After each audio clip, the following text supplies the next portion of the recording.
Welcome to my show, simply entitled Women Influencers, where you will find inspirational stories of successful women in male-dominated industries. I am Veronica Malolos, CCIM, founder and CEO of the Capstack Group of Companies, providing commercial real estate development, brokerage, and property management services in the greater Orlando area. Today's guest is all the way from Luxembourg.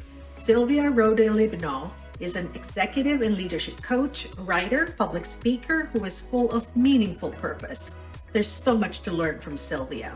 Please don't forget to hit that thumbs up button and subscribe below. I welcome your comments and please share with someone who can benefit from this podcast. Hi, Sylvia. How are you today? Hi, Veronica. So excited to have this conversation with you today. Well, I'm so much more excited because you're all the way out in Spain and you're a lot of hours ahead of me, Eastern Standard Time. And you're originally from Luxembourg. So I want to thank you for being here today. I think this is pretty phenomenal having someone like you who's an executive coach, a writer, a speaker. I think it's just super exciting. So if you don't mind, I'll just jump right on in. Yep. So Sylvia, tell us about your story, how you grew up in your environment and how you got to where you are today. My story. So my story, let's really take it from the beginning. It's probably has been about a lot of questioning and seeing things differently. So that started probably, as my parents told me, at around when I was 2 years old or so. I got for Christmas a toy pram, and I repurposed it to be a car because I knew cars from playing with my big brothers and I liked them. So I said, car. That's awesome. And, so I don't want a pram. I want a car. So this is a car. And this has probably been a theme of my childhood and my life to invent things and to invent games and to repurpose things and to do things my way. So that's one thing. Maybe also like later on when I was, I think maybe 11 or 12, one of my favorite pastimes was to create, like imagine a analog Minecraft, but not for architecture, but for community projects. So I took an A4 paper and drew on it like a small community with houses and shared cars and a like experience-based school and a common swimming pool, like inventing how the community would like to live together. Like also like imagining, inventing stuff. Oh, wait, and this would be in Luxembourg where you grew up. That was actually I grew up in Munich. Oh, in Munich. Okay, from very Germany. nice. That was exactly, but that was before any kind of computer games. At that time, we did it analog on a piece of paper.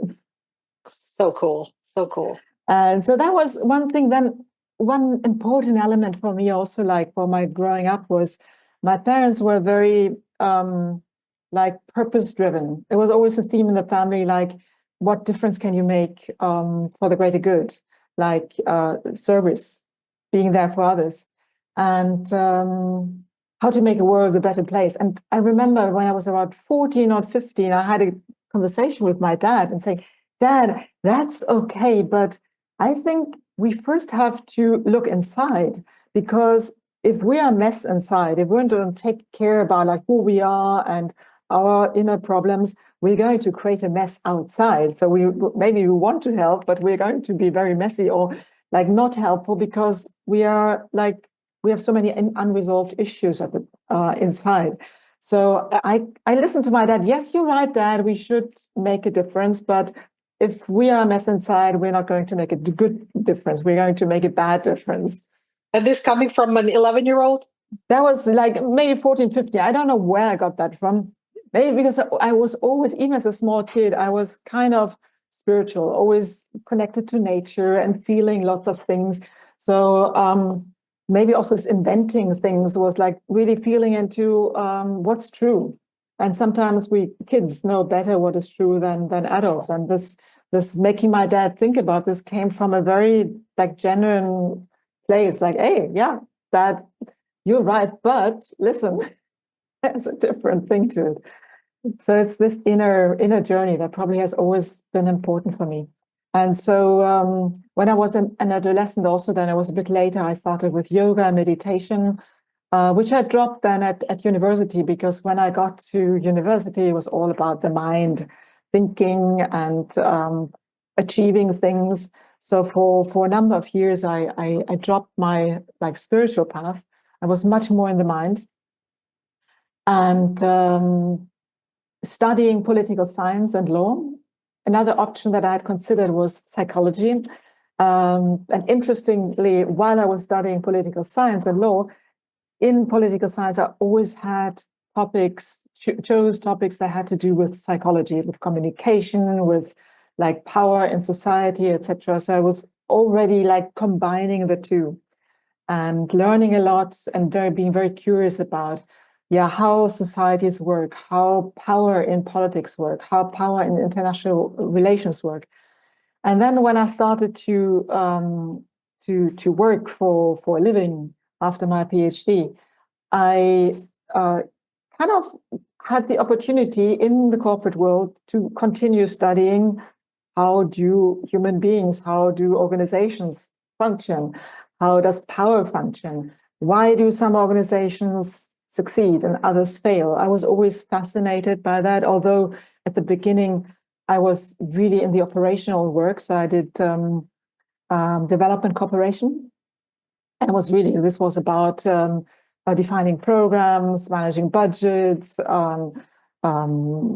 negotiating with counterparts. It was very hands-on, but I was always curious, like, how does it work? How could it work better? Why does it not work? So at a certain stage, I decided to leave the European Commission, which was where I had my first job. And that was I was desk officer, so looking after programs. And I found that the consultants were sort of doing the more interesting work because they were on the ground. They were involved in the projects, whereas I was administering them and supervising them. So I left the European Commission to be a consultant. And so I could further learn about all this. And then in 2003, I went from consulting into the European Investment Bank. And they hired me as career advisor. So that was my first coaching role. Half was career advisor, so career coaching, and half was more systemic organizational work to create a career management system. And then there were many other pieces of work that followed that. And I ended up dealing a lot with like organizational change, transformation, and leadership. And then which is so very needed in organizations, exactly. because at the end of the day, we're all people, and we need to have some kind of development, personal development, or leadership development within organizations. I love that. So, as you grew in that company, when was it that you decided to go ahead and build your own company? That evolved over the years. So I was more and more interested in leadership and in organizational change, and then on the impact on leadership on organizational change. And so it was around 2018 or so that I said, well, maybe I'm going to leave this wonderful organization, which I loved working in, but like I need to do more. I need to have a wider impact. And so the idea was maturing. And then in 2022, I completely left and have been working really as leadership coach, facilitator of offsites, wrote my book since then. Oh, that's pretty fantastic. 22. So coming right out of COVID was when Yeah, you decided to go on your own, and exactly. it's, I'm sure it's such an exciting and also scary proposition. Yes, because coming out of COVID, everything was online. So the coaching was online, but also I was straight away invited to co-facilitate a fantastic training for leadership at the European Central Bank. And that used to be in person, and now it was online, which was possible. And it was a good program, and it's not the same. At the end, you said people are people. That's right. People need to meet each other. It's more impactful. Yeah, it's pretty fantastic how everything has evolved so differently over the last 5 years, I would think. But I wanted to ask you a question about challenges. Mhm. So, if there was one challenge that came to mind that you overcame, what would that be? Well, I thought about sharing a personal thing, but I'll share something that was professionally really important. When I was still in the operational work, we had a proposition for a project by a politically backed promoter, and I got to know that this project would have like brought extremely high operational and reputational risks. And I was thinking, like, is this for real? I mean, it was almost like with a farce. I mean, are they daring to propose this? And so I alerted my management, like, we have to do something. And they were kind of cool, like, yeah, okay, are you sure about that? I said, I'm very sure about that. You guys actually investigated, and this is something that our stakeholders and beneficiaries, like everyone, will really be impacted by this. And they really sent me to the front. They were not very supportive. And I felt kind of a bit scared because I had to travel to their location, and it was a bit creepy. And what helped me, and that's what I want to share, is to really connect to my purpose. Like, Mm, what is my role here? My role here is really to serve our beneficiaries, to serve the stakeholders, to preserve the reputation of this organization I'm working in. So even if I don't have any support, it's my job to do this. And mm, even if it feels scary and creepy, I need to go there. And with this sense of purpose, I managed to go through the negotiations with them to tell them, well, no, no, and really no, in a polite and respectful way, but keep it that. Even though during the negotiation I had like like someone actually from the team opposing me, which was like, what are you saying? But to have that anchor in purpose, that was what really helped me. And that's, I think, what I like to share. Like, if you are in a challenging situation where you really kind of feel like I'm losing my balance here, connect to what's your purpose and why am I here? And that will give you so much strength. Well, and I totally agree with you. I think one of the things that a lot of people have lost in the last few years is conviction. In other Mm, words, staying within what you believe in. And I love that you're saying go back to your roots, go back to what your purpose is, and you will find the answers there. So thank you for sharing. I think that's pretty phenomenal. I'm going to ask you about influence, Sylvia. If there was one outcome that you are most proud of that you had influence on, mm. what would that be? That is actually, you see, I was given a project to manage when I was dealing with HR, and this was about a stress survey. I thought, well, stress survey, I'm not really interested in that. And this is a box ticking exercise anyway. So I was kind of resisting, but I wanted to be a good soldier. And then I got into the subject of that. I found out that actually, if you look at stress management, you have on the other side of it, you have excellent management. So if you take care of, not without going through the details, if you have management that is excellent, excellent people leadership, then you will not have so much stress in the organization. So you will have higher performance. And that was fascinating me. And where I influenced the outcome was that I managed to create the program in a way and influence the stakeholders, like senior management, in a way that they could see it that way and that they were behind doing it that way and move away from the box ticking. So initially, it's Mm, like, Sylvia, do this in 6 weeks and then it's done. I was saying, oh my God, this is actually going to backfire, because if staff feels that we are like just going to ask them about their stress levels and then we're going to put that into a drawer and forget about it, that is going to be bad. If they see that we are using it to create change in the organization, that will help the organization and leadership and staff. And so my influence was to help people see it that way. And then we did mm. it that way. Oh, that's phenomenal. I'm sure that the outcome was so different from what everybody expected. Oh, Not yes. because not because you told them what to do, but because you opened your eyes and you opened their eyes to Yeah, what is the possibility. So exactly. I absolutely love that. So if there was one piece of advice that you could give to our audience today, Sylvia, what would that be? Like if you get into a space of chaos and turmoil, create stillness inside first. Like really Mhm. go to a calm spot. And why do I say that? Because I've been in these situations, like so much going on, and people are getting nervous, and things are getting out of control. And what I initially intuitively and then later purposefully did is to like kind of calm down, focus inside, listen to what my body is saying, and then from that place of calm, take a step back and see actually where are all the pieces moving, how does it fit together, can I see the bigger picture, and then we are able to actually choose our actions and our decisions rather than reacting to what happens. I totally So agree. yeah, so if you get into a space of chaos and turmoil, slow down first.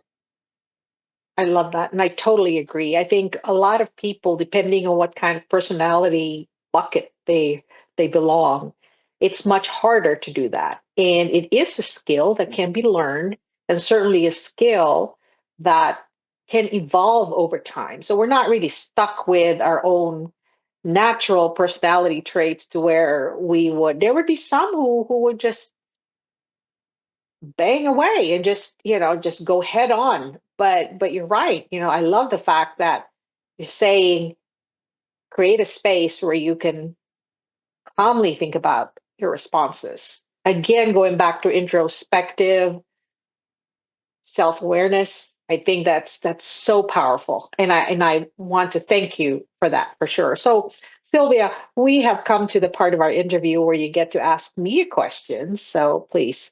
So, Veronica, if you had to name one experience that has shaped your view of the world, what would that be?